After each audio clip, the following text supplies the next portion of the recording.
favourite thing about being an MP? The reason that I got into this is because I wanted to help people, and that was why I became a counsellor in the first place. And so that is my favourite thing. We got a message from my constituency staff today to say that we'd managed to win a case for a constituent, we'd managed to get the outcome that they were looking for, and that they're absolutely delighted. And that is the best thing, being able to make a big difference to people's lives. So whether it is getting somebody's streetlight fixed so they're not scared to go out at night, or whether that is something, you know, really huge, like getting them the right to remain in the UK when they are fleeing some kind of really terrible situation in their home country.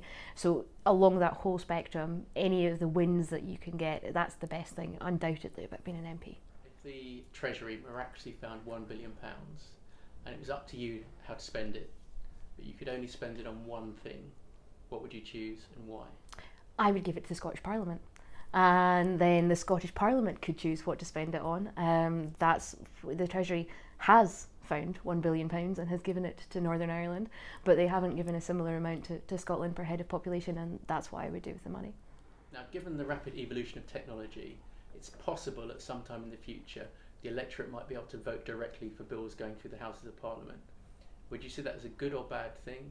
And in such a scenario, what would you see the role of an MP? Well, for a start, I don't see that happening, because the fact that the House of Commons is so resistant to any change, and generally they refuse to change anything until, 50 years after other people have had the technology. So I don't see that it would be likely that they would allow that to happen, particularly because the government never wants to cede power to anybody else. But if it did happen, then, I think you would still have the case that MPs would be having to give speeches that would have to be put across their point of view, and also having to try and convince the electorate to vote in the way that they supported and their party supported. But going back to what I said earlier about the fact that MPs are there to help their constituents and to make that difference, MPs would still very much have that role, because the changes that we're making about fixing streetlights or getting visas approved is things that you can't do through votes in Parliament. Now, do you favour the carrot or the stick? Do you think it's better to reward people for good behaviour or to punish them for bad behaviour, for example, with the use of plastic bags or the consumption of sugary drinks? I think rewarding people for good behaviour is probably a good way to go. I think, clearly you need to have a stick in certain circumstances. So can I have a carrot and a stick possibly? I think that depending on the circumstance, you need to have the right tool for the job. So things like encouraging people to save by ensuring that they have good places in which to save their money, and also that they have they're earning enough money so they can afford to save. I think all of those things are probably carrots and things that I would favour. But at the same time, if somebody does something wrong and and it's severely wrong and they need to go to prison, I would also favour that happening as well. So can I have both, please? Now, we note the publicity surrounding the use of WhatsApp groups in Parliament. Do you think it's a good or bad thing for democracy for MPs to use WhatsApp groups, and why?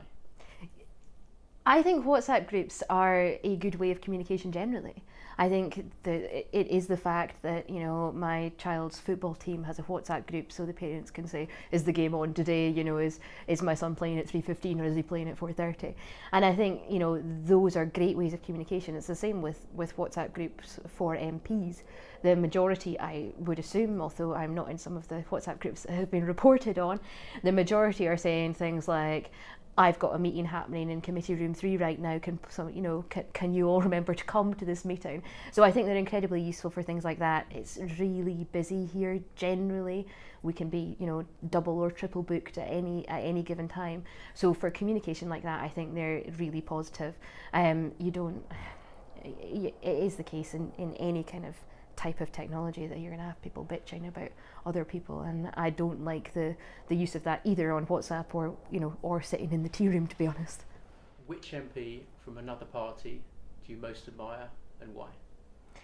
This is a really tough question for MPs to answer. I have, during my time as an MP, spent a lot of time watching back my speeches and trying to improve what I'm doing in the chamber, trying to make sure that I am speaking in a better way. And it's all well and good for me to watch speeches by somebody like Mary Black, who's got a phenomenal natural talent for speaking, but I'm never going to be Mary Black in my speaking style because I don't have that natural talent.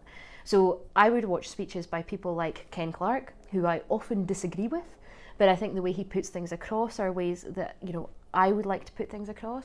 Annalisa Dodds, who is probably little known but was an MEP before she was elected last year, I think she's very good. She always knows what she's talking about. She's incredibly on top of her brief.